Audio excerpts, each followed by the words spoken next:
¿Sabías que uno de los reyes más crueles y famosos de Inglaterra, Enrique VIII, ordenó decapitar a 2 de sus esposas en la Torre de Londres, y sin embargo, terminó sus días en un lugar de descanso que no refleja su grandiosa reputación? Este rey, conocido por su vida llena de excesos, traiciones y decisiones impactantes, dejó un legado que aún hoy nos sorprende. Resumen breve del tema. En este video vamos a explorar la vida de Enrique VIII, un monarca que cambió la historia de Inglaterra con sus 6 matrimonios, sus decisiones tiránicas y su trágica muerte. Desde su accidentada vida hasta su entierro en una tumba modesta, descubriremos cómo este rey tan influyente terminó en un lugar que no cumplió con sus deseos. Acompáñame en este viaje al pasado para conocer más sobre uno de los reyes más icónicos de la historia. En el siglo XVI, Inglaterra estaba marcada por grandes cambios políticos y religiosos. Durante este período, la dinastía Tudor gobernaba el país, y Enrique VIII, quien ascendió al trono en 1509 a los 17 años, se convirtió en una figura central de esta era. En ese entonces, Inglaterra buscaba consolidar su poder en Europa, y los reyes tenían un control casi absoluto sobre la vida de sus súbditos. Además, la Iglesia Católica tenía una enorme influencia en la sociedad, pero esto cambiaría drásticamente bajo el reinado de Enrique VIII, quien rompió con Roma para crear la Iglesia de Inglaterra, un evento que transformó el país para siempre. Introducción de personajes o conceptos clave. Enrique VIII es conocido principalmente por sus 6 esposas: Catalina de Aragón, Ana Bolena, Juana Seymour, Ana de Cleveris, Catalina Howard y Catalina Parr. Su obsesión por tener un heredero varón lo llevó a tomar decisiones extremas, como divorciarse de su primera esposa y ejecutar a 2 de ellas. También conoceremos a personajes importantes como Juana Seymour, su tercera esposa y madre de su único hijo varón, Eduardo VI, y a Thomas Cranmer, el arzobispo de Canterbury, que estuvo a su lado en sus últimos momentos. Además, exploraremos conceptos como la Torre de Londres, un lugar infame donde se llevaron a cabo las ejecuciones de sus esposas, y la capilla de San Jorge en el castillo de Windsor, donde Enrique fue enterrado. Enrique VIII comenzó su reinado como un rey joven y carismático. Era alto, atlético y amante de los deportes, especialmente de las justas. En sus primeros años, se casó con Catalina de Aragón, la viuda de su hermano mayor, Arturo. Este matrimonio duró más de 20 años, pero solo tuvieron una hija, María, y Enrique estaba desesperado por un hijo varón que asegurara la continuidad de la dinastía Tudor. Su obsesión lo llevó a pedir la anulación de su matrimonio al Papa, pero cuando éste se negó, Enrique rompió con la Iglesia Católica y fundó la Iglesia de Inglaterra, declarando su divorcio en 1533. Luego vino Ana Bolena, una mujer inteligente y ambiciosa que cautivó al rey. Sin embargo, su matrimonio también fue tormentoso. Ana dio a luz a una hija, Isabel, pero no al hijo varón que Enrique deseaba. En 1536, Ana fue acusada de traición y adulterio, cargos que muchos historiadores creen que fueron inventados. Fue condenada a muerte y decapitada en la Torre de Londres por un espadachín experto traído desde Francia, un favor del rey para que su muerte fuera rápida.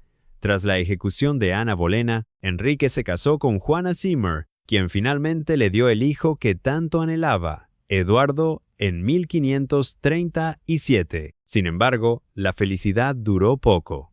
Juana murió apenas 12 días después del parto debido a una infección.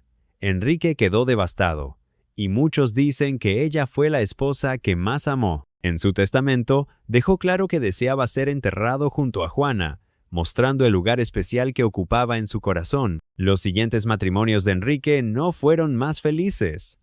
Ana de Cleveris, su cuarta esposa, fue repudiada poco después de la boda porque Enrique la encontró poco atractiva. Catalina Howard, su quinta esposa, sufrió el mismo destino que Ana Bolena. Fue ejecutada en 1540 y 2 por adulterio. Finalmente, Catalina Parr, su sexta esposa, logró sobrevivirle, cuidándolo en sus últimos años. En 1536, cuando Enrique tenía 44 años, sufrió un grave accidente mientras participaba en una justa. Su caballo lo derribó y el rey quedó inconsciente durante varias horas. Este incidente marcó un antes y un después en su vida.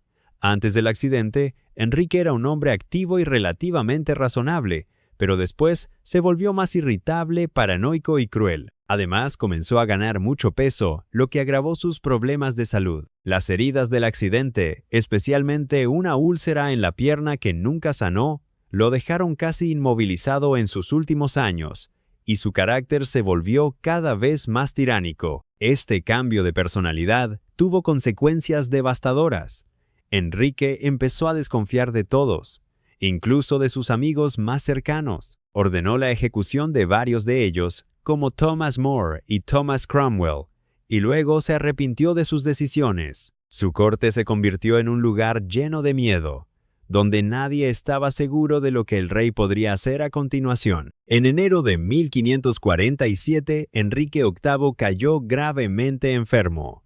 A sus 55 años, su cuerpo estaba desgastado por años de excesos y enfermedades. Pasó sus últimos días en el Palacio de Whitehall, donde fue atendido por el arzobispo de Canterbury, Thomas Cranmer. Antes de morir, Enrique reconoció sus pecados y expresó arrepentimiento por algunas de sus acciones. El 28 de enero de 1547, el rey falleció en su cámara, y su muerte fue anunciada al Parlamento días después. Tras su muerte, su cuerpo fue preparado para el entierro. Sus órganos internos, como el corazón, fueron retirados y colocados en recipientes de plomo que se enterraron por separado, una práctica común en la época para preservar el cuerpo. Luego, el cuerpo de Enrique fue colocado en un ataúd y expuesto en el Palacio de Whitehall, rodeado de velas encendidas, antes de ser trasladado al castillo de Windsor. El funeral de Enrique VIII fue un evento grandioso, como correspondía a un rey de su estatura.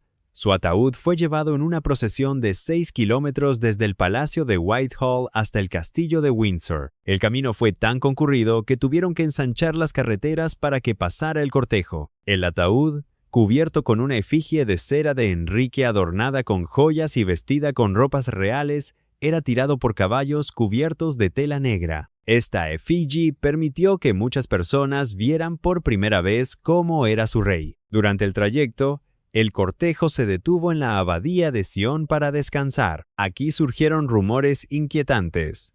Algunos dicen que el cuerpo de Enrique, debido a la acumulación de gases, explotó dentro del ataúd y que los restos fueron lamidos por perros. Aunque esto probablemente sea un mito, refleja cómo la muerte de Enrique VIII estuvo rodeada de historias macabras. Enrique VIII fue enterrado en la capilla de San Jorge, dentro del castillo de Windsor, como había especificado en su testamento. Quería descansar junto a su tercera esposa, Juana Seymour, quien ya estaba enterrada allí. El ataúd de Enrique fue bajado a una pequeña bóveda bajo el suelo de la capilla, un lugar modesto para un rey que había soñado con un gran monumento. Durante la ceremonia, los oficiales de su casa rompieron sus varas de mando y las arrojaron a la bóveda, un símbolo de que su servicio al rey había terminado. Sin embargo, Enrique había planeado un destino mucho más grandioso para su descanso final. Durante décadas había diseñado un enorme mausoleo que quería construir en la abadía de Westminster,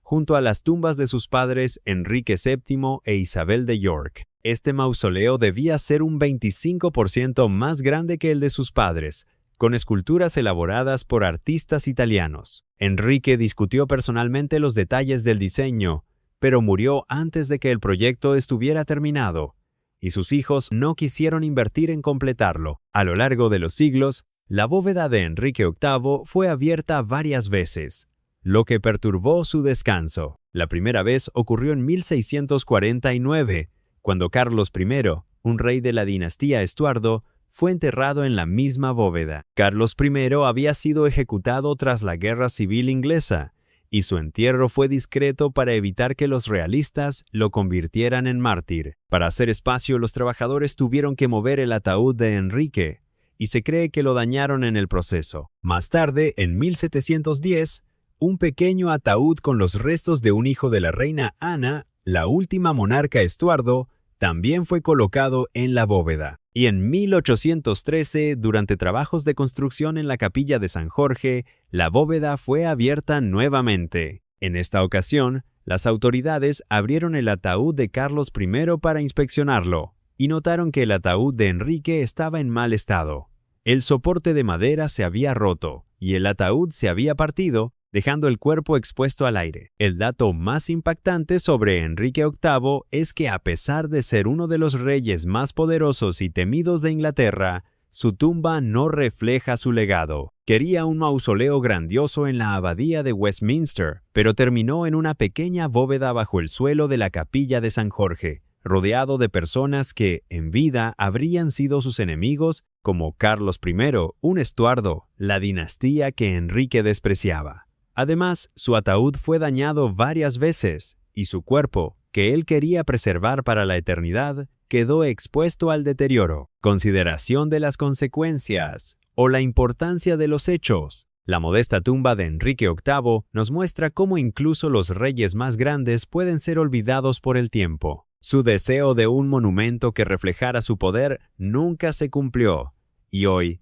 500 años después, su lugar de descanso es tan sencillo que muchos visitantes del castillo de Windsor pasan por él sin notarlo. Esto nos hace reflexionar sobre la fragilidad de la fama y el poder. Enrique VIII cambió la historia de Inglaterra, pero no pudo controlar su legado después de la muerte. Hemos viajado por la vida de Enrique VIII, un rey que marcó la historia con sus 6 matrimonios, sus decisiones crueles y su ruptura con la Iglesia Católica. Vimos cómo un accidente cambió su personalidad, cómo murió en 1547 y cómo su sueño de un gran mausoleo nunca se hizo realidad. Hoy, yace en una pequeña bóveda en la capilla de San Jorge, un lugar que no refleja su impacto en el mundo. Llamada a la acción, si te ha gustado este video y quieres saber más sobre la historia de Inglaterra, no olvides darle me gusta, suscribirte al canal y activar la campanita para no perderte ningún video. Tu apoyo significa mucho para mí. Preguntas para los espectadores. ¿Qué opinas de Enrique VIII? ¿Crees que merece una tumba más grandiosa o su legado ya es suficiente? Déjame tu opinión en los comentarios, me encantaría leerte.